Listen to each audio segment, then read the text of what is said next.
கூரத்தாழ்வான் ஒவ்வொரு நாளும் பிக்ஷை எடுத்து அதில் இருந்து வரக்கூடிய அன்னத்தை தான் ஸ்வீகாரம் பண்ணிப்பறான்.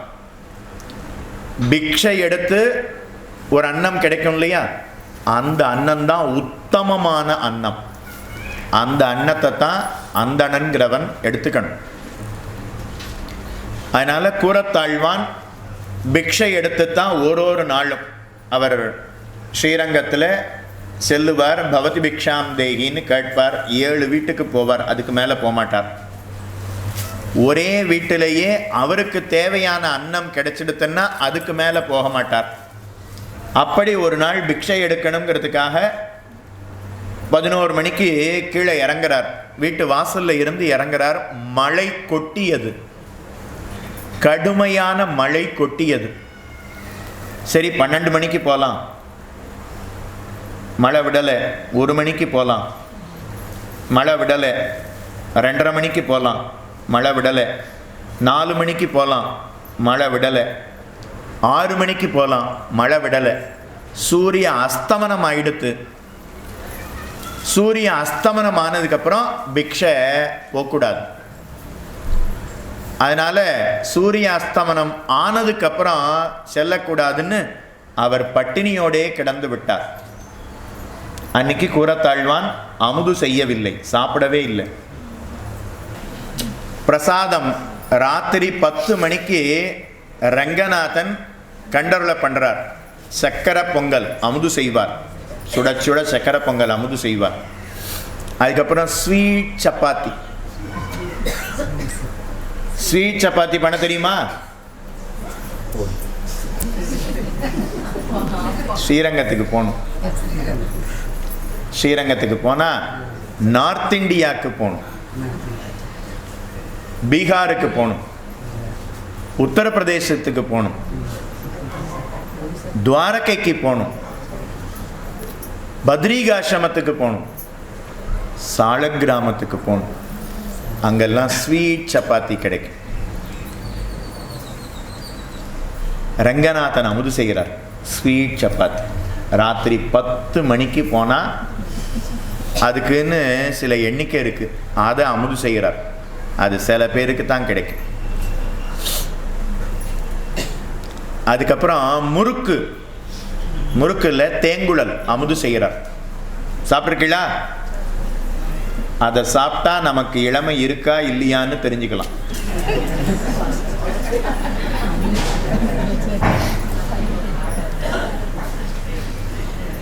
அதை கடிக்கவே முடியாது. வாய்க்குள்ள போட்டுன்றோம்னு வச்சுக்கோங்க, பல்லால அழுத்தணும்.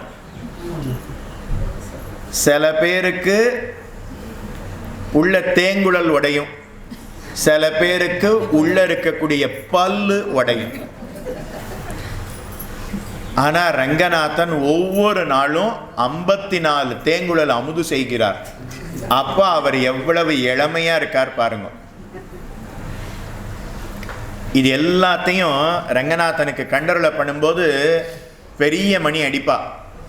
அப்படி பெரிய மணி அடிக்கும்போது கூரத்தாழ்வானுடைய தேவிகள் அவ பார்த்து மனசுல நினைக்கிறா, ரங்கநாதா நீ மட்டும் இன்னைக்கு சக்கரை பொங்கல் என்ன, சப்பாத்தி என்ன, தேங்குழல் என்ன, இது எல்லாத்தையும் குலாவி குலாவி அமுது செய்கிறீரே, உம்முடைய சிறந்த பக்தர் பட்டினியோடே கிடக்கிறாரே அப்படின்னு மனசால நினைச்சாலாம். அவ நினைச்சது ஒரு க்ஷணம். ஆனா ரங்கநாதன் அதை உணர்ந்து விட்டான். உள்ளுவார் உள்ளிற்றெல்லாம் உடனிருந்து அருதி அன்னே. ஆழ்வார் பாசுரத்தில் தெரிவிக்கிறார், அந்தரியாமி பகவான். நாம இப்ப மனசுல என்ன நினைக்கிறோமோ அது கூட பகவானுக்கு தெரியும், ரங்கநாதனுக்கு தெரியும். அதனால உள்ள இருக்கக்கூடிய ரங்கநாதன் அமுது செஞ்ச உடனே ஒரு நாளும் அது ஸ்ரீபண்டாரத்துக்கு போகும். இன்னைக்கு அர்ச்சக முகேன அப்படியே வாய் திறந்து பேசினான். எல்லாத்தையும் கூரத்தாழ்வான் திருமாளிகையில சமர்ப்பித்து விடுங்கள் அப்படின்னு சொல்லிட்டாராம்.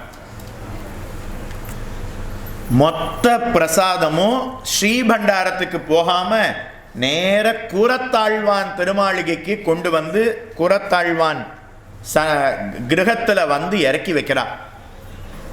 கூரத்தாழ்வான் ஒண்ணுமே புரியல ஆழ்வானுக்கு. என்ன இது திடீர்னு பெருமாள் பிரசாதம் மொத்தமும் நம்ம கிரகத்துக்கு வந்திருக்கிறதே அப்படின்னு அவர் பார்த்து ஆச்சரியப்படுறார். வந்திருக்கிறவாள்கிட்ட கேட்கிறார், ஏன் இங்கே கொண்டு வந்தீள் அப்படின்னு கேட்கிறார். ரங்கநாதன் ஆணை, ரங்கநாதன் நியமித்தான், அதனால இன்னைக்கு பிரசாதம் மொத்தத்தையும் இங்கே கொண்டு வந்துட்டோம்னு சொல்றா. கூரத்தாழ்வானுக்கு ஒண்ணுமே புரியல. சட்டுன்னு தன்னுடைய தேவிகளை பார்க்கிறார். நீ ஏதாவது மனசுல நினைச்சியான்னு கேட்கிறார். எப்படி பத்னியை பத்தி புரிஞ்சு வச்சிருக்காரு பாருங்க. நமக்கு அந்த லௌகிக சாமர்த்தியமும் கிடையாது.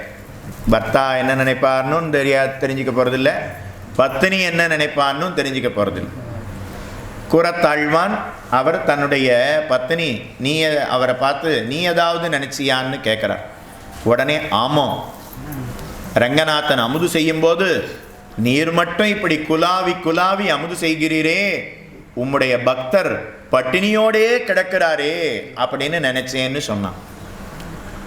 இப்படி நினைக்கலாமா? ரங்கநாதன் அவர் இன்னும் நன்னா அமுது செய்யணும்னு நாம நினைக்கணும். எதுக்காக பெருமாள் அமுது செய்யும் போது திரை போடுறா? பெருமாளுக்கு திருமஞ்சனம் பண்ணும்போது திரை உண்டா? இல்லை. தீபஹாரத்தி பண்ணும்போது திரை போடுறாளா? இல்லை. தூபஹாரத்தி பண்ணும்போது திரை போடுறாளா? இல்லை. அமுது செய்யும் போது மட்டும் திரை போடுறா. ஏன்? நாம இப்படி நினைச்சுடுவோன்னு பயந்துதான் திரை போடுறான்.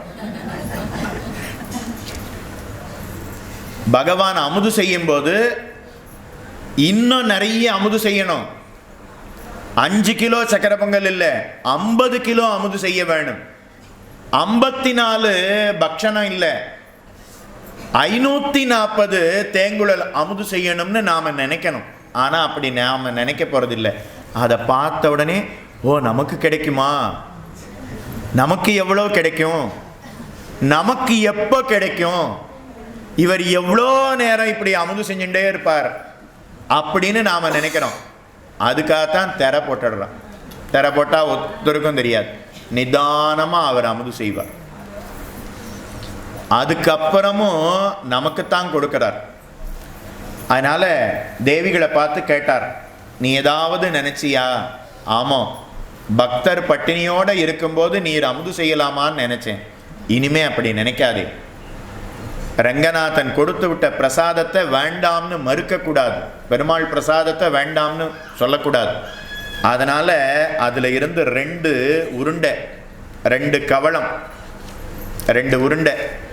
கவளம்னா உருண்டைன்னா யானைக்கு கொடுக்குற மாதிரி இவ்வளோ பெரிய உருண்டைன்னு நினச்சிக்காதீங்க. நம்ம வாய்க்குள்ள எவ்வளவு போகுமோ அதுக்குத்தான் கவளம்னு பேர். அதனால 2 கவளத்தை எடுத்துண்டு அதை தாம் பார்த்தாரே தவிர அதையும் தான் சாப்பிடலை. மீதி பிரசாதம் எல்லாம் ஸ்ரீபண்டாரத்துக்கே சேரட்டும் அப்படின்னு திரும்ப கொடுத்து அனுப்பிச்சிட்டார். அதுக்கப்புறம் இந்த 2 கவளத்தையும் பத்னியின் இடத்துல கொடுத்து நீ பிரசாத ஸ்வீகாரம் பண்ணுவாயின்னு கொடுக்குறார்.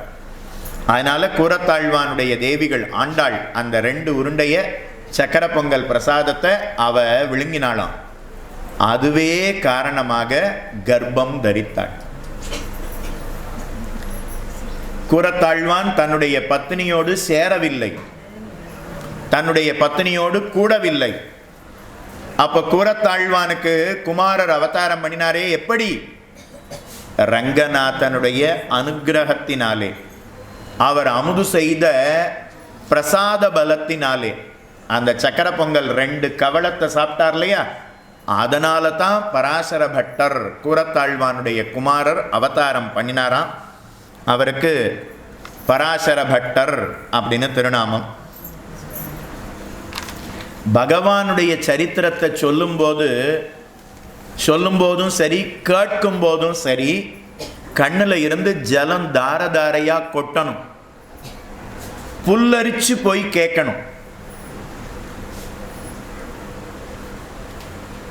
கூரத்தாழ்வான் திருவாய்மொழி சொல்லும்போது அப்படியே புல்லரிச்சு போய் சொல்லுவாராம்.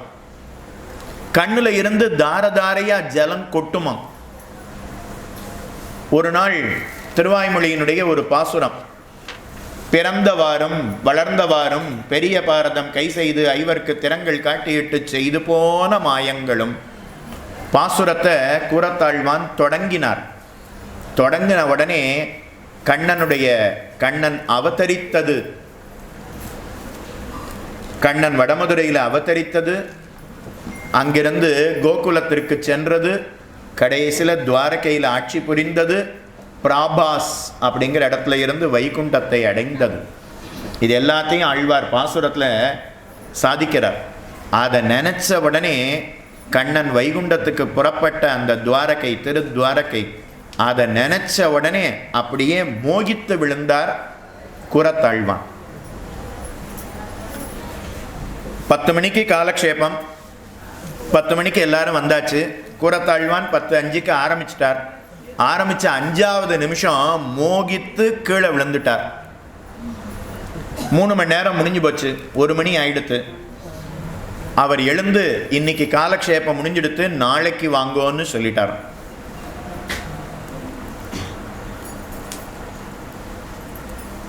அங்கிருந்து நேர ராமானுஜர் காலக்ஷேபத்துக்கு வந்து உட்கார்றா. ராமானுஜர் பார்த்து கேட்கிறார், எப்போதும் கூரத்தாழ்வான் காலக்ஷேபம் 12க்கு ஆரம்பிச்சு, அதாவது 10க்கு ஆரம்பிச்சு 12க்கு முடிச்சிடுவாரே, இன்னைக்கு 1 மணி வரைக்கும் ஆயிடுத்தா? அப்படி கூரத்தாழ்வான் அர்த்தங்களை எல்லாம் சொன்னாரா? ஆச்சரியமா ராமானுஜர் கேட்கிறாராம். எல்லாரும் கூரத்தாழ்வான் காலக்ஷேபத்துக்கு முதல்ல போயிட்டு அப்புறம் ராமானுஜர் காலக்ஷேபத்துக்கு வருவாளும். இன்னைக்கு ஒருத்தர் காலக்ஷேபத்துக்கு போயிட்டு இன்னொருத்தருக்கு வந்தா அவருக்கு பிடிக்காது, வைவார், அங்க போனா இங்க வரக்கூடாது அப்படிம்ப. ஆனா ராமானுஜர் அப்படி அல்ல. கூரத்தாழ்வான் காலக்ஷேபத்துக்கு போயிட்டு வந்தத உடனே வந்த சிஷ்யர்களை பார்த்து கேட்கிறார், கூரத்தாழ்வான் அப்படி அர்த்தத்தை சொன்னாரா? இன்னைக்கு என்ன அர்த்தத்தை சொன்னார்? 3 மணி நேரம் சொல்லியிருக்காரே அப்படின்னு கேட்கிறார். ஆச்சாரியன் யாரு? ராமானுஜரா கூரத்தாழ்வானா? ராமானுஜர். ஆனா ராமானுஜர் பார்த்து என்னுடைய சிஷ்யன் என்ன அர்த்தத்தை சொன்னான்னு கேட்டாராம். இப்போ வந்திருக்கிறவா எல்லாரும், சுவாமி இன்னைக்கு ஒரு அர்த்தத்தையும் சொல்லலை, தொடங்கின 5வது நிமிஷம் அப்படியே மோகித்து விழுந்து விட்டார். நாங்கள் ஜலத்தை தெளித்து பார்த்தோம், சோடாவை எடுத்து முகத்தில் தெளித்தோம், மயக்கம் தெளிஞ்சிடுத்து, கண்ணில் இருந்து ஜலம் மட்டும் தாரதாரையாக கொட்டுறது, அப்படியே 3 மணி நேரம் இருந்தார்னு சொன்னாராம். உடனே ராமானுஜர் பார்த்து, நானும் இதே பிறந்தவாறும் பாசுரம் அர்த்தத்தை 2 மணி நேரம் சொன்னேன், ஆனால் எனக்கு ஜலம் வரல, எனக்கு புல்லரிச்சு போல, நான் மயங்கி விழலை. ஆனால் கூரத்தாழ்வான் பாசுரத்தை தொடங்கின உடனே மயங்கி விழுந்துட்டாரே, இதே போலத்தான் ஆழ்வாருக்கு ஏற்பட்டது. ஆழ்வாரும் பிறந்தவாறும்னு தொடங்கின உடனே மூர்ச்சித்து விழுந்தார். அந்த ஆழ்வாருடைய நிலை இவருக்கு வந்துவிட்டதே, நம் ஆழ்வானோ அப்படின்னு கேட்டாராம். ஆழ்வார்னா நம்மாழ்வார்னு அர்த்தம். அதனால அவரை விட இவர் இன்னும் ஒரு படி மேலையாம். அதனால நம் ஆழ்வானோ அப்படின்னு ராமானுஜர் அபிமானம் பண்ணாராம். அதனால அவருக்கு ஸ்ரீவத்ச சின்னர் அப்படிங்கிற பெயர் மாறி கூரத்தாழ்வான் அப்படின்னு திருநாமம்.